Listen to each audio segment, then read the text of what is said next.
Hello viewers, আপনারা কেমন আছেন? আশা করি আপনারা সবাই ভালো আছেন। সো ভিউয়ার্স, আজকে আমি আপনাদের যে অ্যাপটির সাথে পরিচয় করায় দিব, এই অ্যাপটির মাধ্যমে আপনারা মোবাইল দিয়ে পাসপোর্ট সাইজের ছবি তৈরি করতে পারবেন। আপনারা যদি অ্যাপটি ব্যবহার করেন তাহলে যে কোনো ছবি থেকে পাসপোর্ট সাইজের ছবি তৈরি করতে পারবেন। তো অ্যাপটি আপনারা কিভাবে ব্যবহার করবেন এবং ইনস্টল করবেন সেই প্রসেসটি এখন আপনাদের আমি দেখাই দিব। অ্যাপটি ইনস্টল করার জন্য আপনারা সরাসরি প্লে স্টোরে চলে আসবেন। প্লে স্টোরে আসার পর আপনারা সার্চ বারে চলে আসবেন। এখানে আপনারা টাইপ করবেন পাসপোর্ট ফটো মেকার।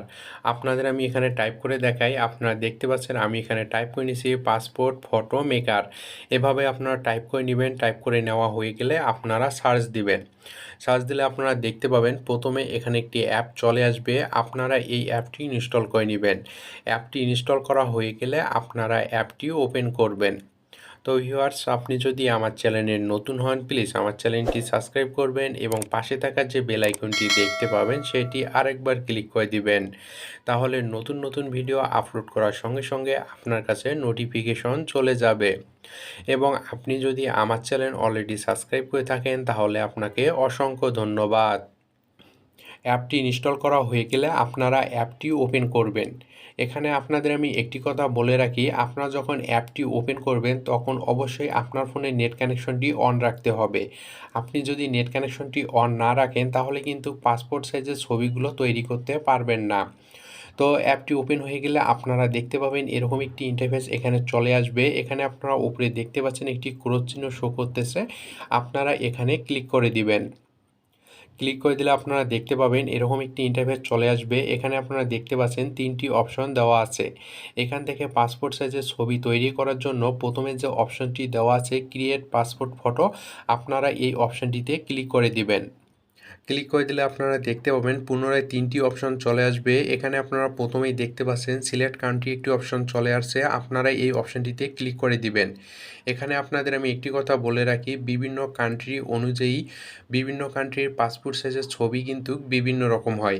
এখানে আপনারা দেখতে পাচ্ছেন সব ধরনের কান্ট্রি দেওয়া আছে। আপনি যে কান্ট্রির পাসপোর্ট সাইজের ছবি তৈরি করতে যাচ্ছেন ওই কান্ট্রিটি এখান থেকে সিলেক্ট করে নেবেন। যেহেতু আমি বাংলাদেশের পাসপোর্ট সাইজের ছবি তৈরি করব সেহেতু আমি এখানে বাংলাদেশ সিলেক্ট করে নিব। আপনি যে কান্ট্রির পাসপোর্ট সাইজের ছবি তৈরি করতে যাচ্ছেন ওই কান্ট্রিটি সিলেক্ট করে নেবেন। সিলেক্ট করে নেওয়া হয়ে গেলে আপনারা নিচে দেখতে পাচ্ছেন সিলেক্ট ফটো টাইপ একটি অপশন আছে, আপনারা এখানে ক্লিক করে দিবেন। ক্লিক করে দিলে আপনারা দেখতে পাবেন পুনরায় এখানে ৩টি অপশন চলে আসবে। এখানে পাসপোর্ট এবং ভিসার বিভিন্ন রকম সাইজ দেওয়া আছে। আপনি প্রথমে যে পাসপোর্ট অপশনটি দেখতে পাচ্ছেন এখানে ক্লিক করে দিবেন। ক্লিক করে দেওয়া হয়ে গেলে নিচে দেখতে পাচ্ছেন সিলেক্ট ফটো একটি অপশন আছে। আপনি যদি এখানে ক্লিক করে দেন তাহলে এখানে ২টি অপশন চলে আসবে। এখানে প্রথমে দেখতে পাচ্ছেন ক্যামেরা দেওয়া আছে। আপনি সঙ্গে সঙ্গে ছবি তুলে সেই ছবিকে আপনি এডিট করতে পারবেন অথবা গ্যালারি থেকে ছবি নিয়ে এডিট করতে পারবেন। গ্যালারি থেকে ছবি নেওয়ার জন্য এখানে যে গ্যালারি অপশনটি আছে আপনারা এখানে ক্লিক করে দিবেন। ক্লিক করে দিলে আপনারা দেখতে পাবেন সরাসরি আপনাকে গ্যালারিতে নিয়ে আসবে। এখানে আপনারা দেখতে পাবেন আপনার ফোনে যে ছবিগুলো থাকবে সব ছবি এখানে চলে আসবে। যদি কোনো কারণে ছবি চলে না আসে তাহলে উপরে দেখতে পাবেন ৩ লাইন একটি মেনু বার আছে। আপনারা এখানে ক্লিক করে যে ফোল্ডারে ছবি রাখছেন ওই ফোল্ডার থেকে ছবিটি সিলেক্ট করে নিতে পারবেন। তো এখান থেকে ছবি সিলেক্ট করার জন্য আপনি যে ছবিটি পাসপোর্ট সাইজের করতে যাচ্ছেন ওই ছবিটির উপর একবার ক্লিক করে দিবেন। ক্লিক করে দিলে আপনারা দেখতে পাবেন এখানে ছবিটি চলে আসবে। ছবিটি চলে আসলে এখানে দেখতে পাচ্ছেন কিছু স্টেপ দেওয়া আছে। এখানে প্রথম থেকে ৬টি স্টেপ দেওয়া আছে। আপনি ৬টি স্টেপের মাধ্যমে পাসপোর্ট সাইজের ছবি তৈরি করতে পারবেন। প্রথম যে স্টেপটি আছে সেটি হচ্ছে এখানে দেখতে পাচ্ছেন একটি রোটেশন অপশন দেওয়া আছে। ছবিটি যদি কোনো কারণে রোটেট থাকে তাহলে আপনি এখানে যে লাইন বারটি আছে এটি আপনি টেনে ছবিটি রোটেট করে নিতে পারবেন। যদি আপনার কাছে মনে হয় যে ছবিটি রোটেট করার দরকার নাই তাহলে আপনারা উপরে দেখতে পাচ্ছেন একটি টিক মার্ক আছে, আপনারা এখানে ক্লিক করে দিবেন। ক্লিক করে দিলে আপনারা দেখতে পাবেন এখানে দ্বিতীয় স্টেপ চলে আসবে।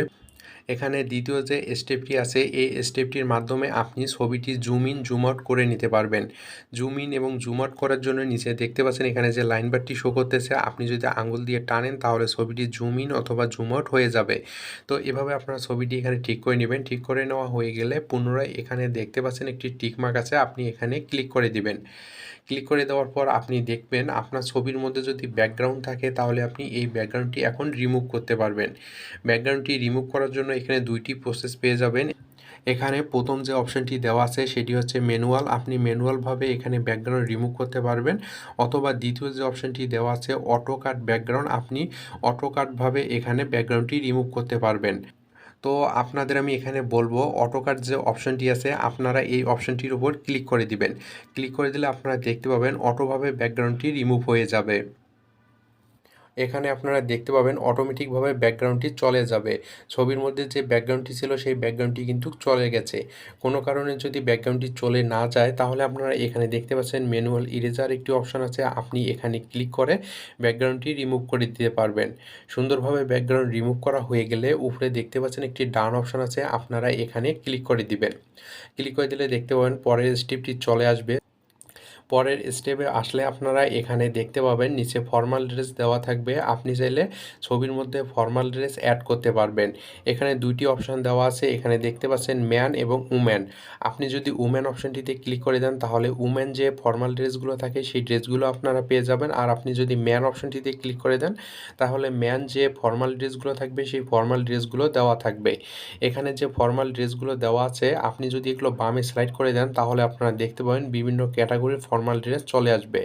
আপনার যে ড্রেসটি পছন্দ হবে আপনি যদি ওই ড্রেসটির উপর ক্লিক করে দেন তাহলে দেখতে পাবেন ওই ড্রেসটি এখানে চলে আসবে। এখন আপনার ছবির মধ্যে যদি ফর্মাল ড্রেস দেওয়া থাকে তাহলে আপনার ফর্মাল ড্রেস অ্যাড করার দরকার নাই, আর যদি না থাকে তাহলে আপনারা এভাবে অ্যাড করে নেবেন। এখানে আপনাদের আমি অ্যাড করে দেখাই দিচ্ছি। আপনারা এখানে যে ছবিটি দেখছেন এই ছবিটি আপনারা 2 আঙ্গুল দিয়ে জুম আউট করে নেবেন। এভাবে আপনারা জুম আউট করে এখানে ছবিটি ছোট করে নেবেন। তো আপনাদের আমি এখানে দেখাই দেই।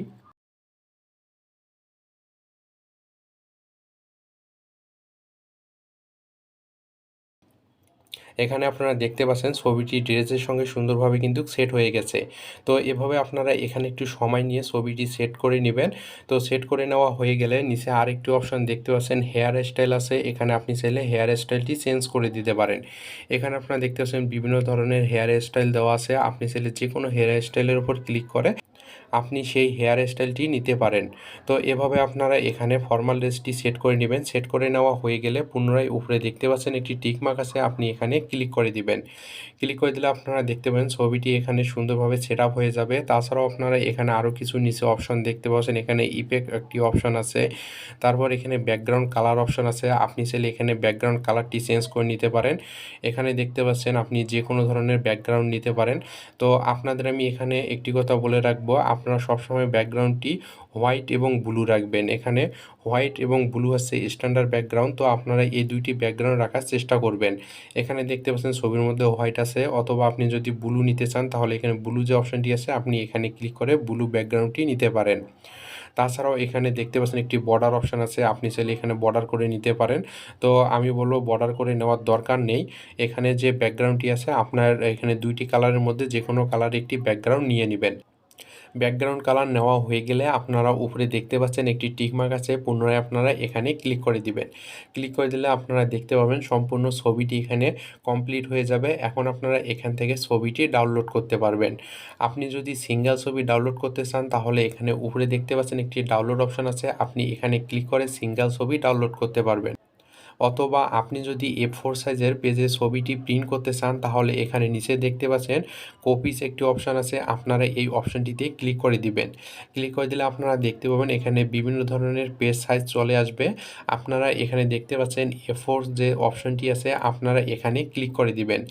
ক্লিক করে দিলে আপনারা দেখতে পাবেন A4 সাইজের পেজে যে কয়টা ছবি ধরবে সব কয়টা ছবি কিন্তু এখানে চলে আসছে। এখানে দেখতে পাচ্ছেন সুন্দরভাবে কিন্তু সেটআপ হয়ে গেছে। এখন আপনি এখান থেকে ছবিটি ডাউনলোড করে A4 সাইজের পেজে সুন্দরভাবে প্রিন্ট করতে পারবেন। ছবিটি ডাউনলোড করার জন্য এখানে দেখতে পাচ্ছেন একটি সেভ অপশন আছে, আপনারা এখানে যদি ক্লিক করে দেন তাহলে এখানে দেখতে পাচ্ছেন 3টি ক্যাটাগরি দেওয়া আছে। এখানে আপনারা দেখতে পাচ্ছেন প্রথমে দেওয়া আছে জিপিজি, পিএনজি। আপনি যে ফরম্যাটে নিতে চাচ্ছেন ওই ফরম্যাটটির উপর একবার ক্লিক করে দিলে ওই ফরম্যাটে ছবিটি এখানে ডাউনলোড হয়ে যাবে। এখানে আপনারা দেখতে পাচ্ছেন ভিউ অপশন আছে, প্রিন্ট অপশন আছে, আপনি চাইলে এখান থেকে প্রিন্ট করতে পারেন, অথবা আপনি যদি ভিউ করতে চান তাহলে আপনারা দেখতে পাবেন ছবিটি এখানে কিভাবে আপনার A4 সাইজে আসবে সেই ভিউটি এখানে চলে আসবে, অথবা আপনি এখান থেকে যদি সরাসরি প্রিন্ট করতে চান তাহলে প্রিন্ট অপশনটিতে ক্লিক করে প্রিন্ট করে নিতে পারবেন। তো আপনারা এভাবে A4 সাইজে আপনার যে কয়টি ছবি A4 সাইজে ধরে আপনারা এভাবে A4 সাইজের পেজটি তৈরি করে নিতে পারবেন। তো ভিউয়ার্স এভাবে আপনারা যেকোনো ছবি থেকে পাসপোর্ট সাইজের ছবি তৈরি করতে পারবেন। আশা করি আপনারা সবকিছু বুঝতে পারছেন। তো আজকে এই পর্যন্তই। যদি আমার ভিডিওটি ভালো লাগে তাহলে লাইক করবেন, শেয়ার করবেন। প্লিজ আমার চ্যানেলটি সাবস্ক্রাইব করবেন। ধন্যবাদ সবাইকে। সবাই সুস্থ এবং সুন্দর থাকবেন। নেক্সট ভিডিওতে আবার দেখা হবে।